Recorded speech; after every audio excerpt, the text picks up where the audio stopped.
Hello everyone, this is Tech20 coming to you once again with some more tutorials on Excel.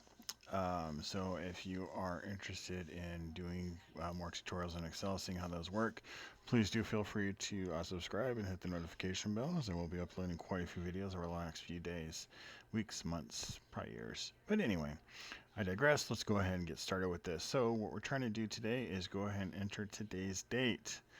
Now, sometimes that's a little bit hard, but since I know what day today is, 12/2/2022, there, it's entered.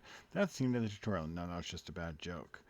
So if you need that date to rotate every single day, that's obviously not going to work, right? Because tomorrow's going to be 12/3.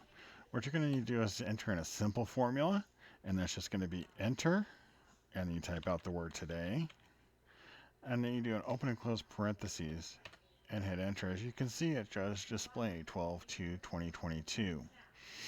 Hope you found this content helpful.